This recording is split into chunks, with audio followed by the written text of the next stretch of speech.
இயக்குனர் சங்கர்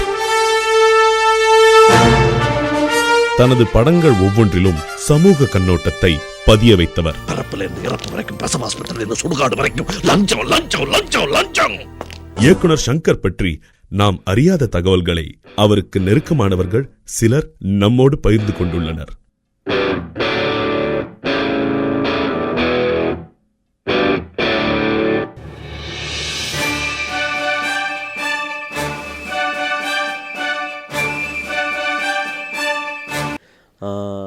சங்கர் சார் என்னுடைய கரியரில் ரொம்ப முக்கியமான பர்சன். நான் ஒரு ஒரு ஒரு நார்மலான ஒரு screen play based love story சொல்லியிருந்தேன் ஃபஸ்ட்டு.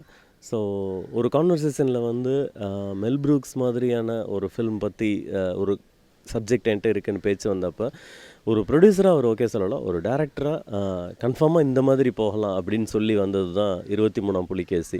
ஸோ 23ஆம் புலிகேசி ஒரு டிஃப்ரெண்ட் ஜானர், அதை அக்செப்ட் பண்ண ஒரு ப்ரொடியூசர் அப்படிங்கிறத விட அதை ரசித்த ஒரு டேரக்டர் அப்படின்னு தான் நான் ஃபஸ்ட்டு சொல்லுவேன். ஸோ என்னுடைய 2 படங்களுமே இம்சையரசன் 23ஆம் புலிகேசி ஆகட்டும் அல்லது அரையன் 305 கடவுள் ஆகட்டும், அந்த கான்செப்டை அதை நேர்மையாக நம்ம எடுக்கணும் அப்படின்னு தான் ஒரு ப்ரொடியூசராக அவர் எனக்கு சொன்னார். ஸோ உள்ளபடிக்கே நான் அங்கேருந்து தொடங்கின ஜேர்னி அவர் சொன்னதுபடி என்னுடைய எல்லா சப்ஜெக்ட்லேயுமே அதுக்கப்புறம் நான் இப்போ இது என்னுடைய 5th ஃபிலிம் போயிட்டுருக்கு. ஒரு ஒரு ஒரு என்ன சொல்கிறது, ஒரு சப்ஜெக்ட்டுக்கு மேக்ஸிமம் எந்த அளவுக்கு உண்மையாக இருக்க முடியுமோ அந்த உழைப்பை நான் இன்னமும் கொடுத்துட்ருக்கேன். பிரம்மாண்டம் என்ற சொல்லுக்கு தமிழில் அர்த்தம் தேடினால் கிடைக்கும் ஒரே பேர் சங்கர். இந்தியாவிலே ஹாலிவுட்டில் போய் ஹாலிவுட் டைரக்டர் பண்ண வேண்டிய முதல் ஆள் நம்ம இந்தியாவிலேருந்து நீங்கள் தான் இருப்பீங்கிற நம்பிக்கை. டெஃபினெட்லி இந்த ஹாலிவுட் படம் கூட நீங்கள் பண்ணிவிட்டு உங்களால் தமிழ் மக்களுக்கு, தமிழர்களுக்கு மிகப்பெரிய பெருமை.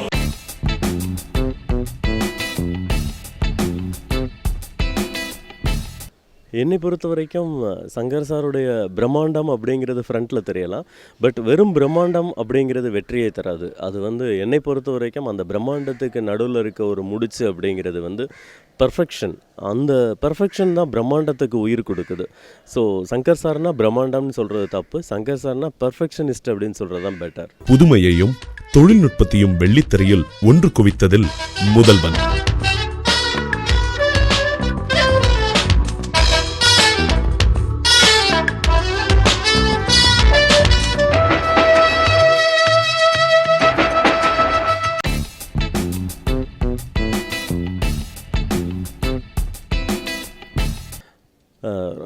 உண்மையிலே ரொம்ப அது ஆரோக்கியமான உண்மையான விஷயமும் தான்.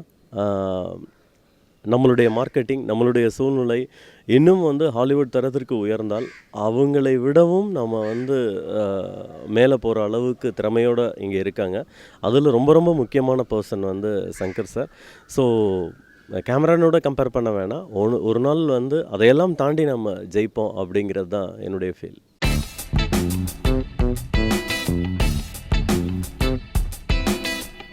இல்லை, ஒரு சூழல் கிடைக்கும்போது அவர் ப்ரொடியூஸ் பண்ணதுனால தான் ஒரு வெயிலோ ஒரு காதலோ அல்லது 23ஆம் புலிகேசியோ அரையன்னோ எல்லாமே நிறைய படங்கள் இது மாதிரி கிடைச்சது.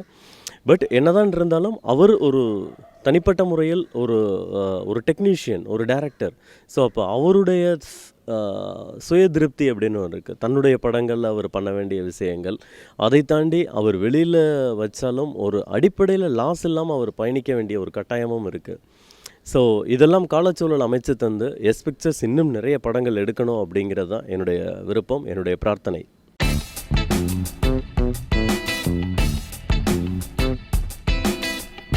இல்லை, பொதுவாக சங்கர் சாருடைய எல்லா படங்களுமே ஒரு ஜனரஞ்சகமான படங்கள். அதில் எல்லாமே ஒரு மிக்சடாக இருக்கும், அதுதான் அவருடைய பலம். அதில் ஒரு சமுதாயம் சார்ந்த ஒரு பார்வை இருக்கும். அது ரொம்பவே ஒவ்வொரு அடித்தட்டு மனிதன் வரைக்கும் அது உணரக்கூடிய விஷயம். அது எனக்கு ரொம்ப பிடிக்கும் அவருடைய எல்லா படங்கள்லேயும். அது அந்நியனில் மட்டும் இல்லை, இந்தியனில் மட்டும் இல்லை, ஒவ்வொரு படங்கள்லேயுமே அது இருக்கும். அவருடைய பர்ஃபெக்ஷன் தான் எனக்கு ரொம்ப பிடிக்கும். என்னென்னா ஒரு டு த கோர் ஒரு எண்டை தொடுறது அப்படின்னு இருக்குல்ல. ஏன்னா இரும்புக்கோட்டை முரட்டுச்சிங்கத்துக்கு ரொம்ப கடுமையாக இது இந்திய கௌபாயிலே மேக்ஸிமம் லெவல் நம்ம எடுக்கணும் அப்படின்னு சொல்லி நான் ஒர்க் பண்ணேன். ஸோ ஒரு இட்டாலியன் கௌபாய், ஜெர்மன் கௌபாய் எல்லாத்தையும் ரெஃபர் பண்ணி எடுத்து மிக சரியான மிக்சரில் அதை கொடுக்கணும். காஸ்டியூம், ஆர்ட் எல்லாத்துலேயுமே பட் எல்லாம் முடிச்சுட்டு நான் ஒரு முறை கேஷுவலாக வந்து முக்காலா முக்காபுலா சாங் பார்க்கும்போது நான் ஒரு படத்துக்கு என்ன எஃபர்ட் போட்டிருந்தனோ அதை வந்து அந்த கௌபாய் செட்டப்பில் அந்த முக்காலா முக்காபுலாவில் அந்த சாங்கில் இருந்தது. அதில் இருக்க ஆர்ட் டைரக்ஷன் ஆகட்டும், அதில் இருக்க காஸ்டியூம்ஸ் ஆகட்டும், ஒவ்வொரு சின்ன சின்ன லைட்டிங் ஆகட்டும், பிகினிங்கில் வந்து ஒரு கழுகு இருந்தல அங்கேருந்து தொடங்கும் ஒரு அந்த கேரக்டரைசேஷன் அவ்வளவு கொண்டு வந்திருப்பாங்க. ஒரு பாட்டுக்கு இவ்வளவு மெனக்கிடுறது, ஈவன் அந்த டியூன் செர்ஜியோ மரிக்கோன் மாதிரியான ஒரு அந்த அந்த அந்த ஃபீல் ரொம்ப நல்லா கொண்டு வந்திருப்பாங்க. அந்த பெர்ஃபெக்ஷன் தான் சங்கர் சார்கிட்ட எனக்கு ரொம்ப பிடிச்சது.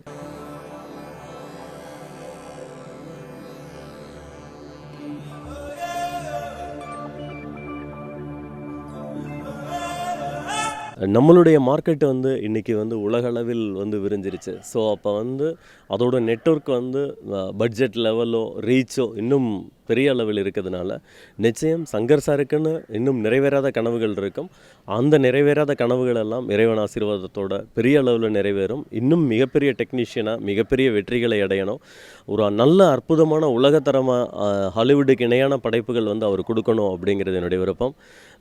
சங்கர் சாருக்கு என்னுடைய மனப்பூர்வமான வாழ்த்துக்கள். தொடர் வெற்றிகளை வாரி குவித்தாலும் அடக்கத்தை மட்டுமே தன் அடையாளமாய் கருதும் இந்தியா.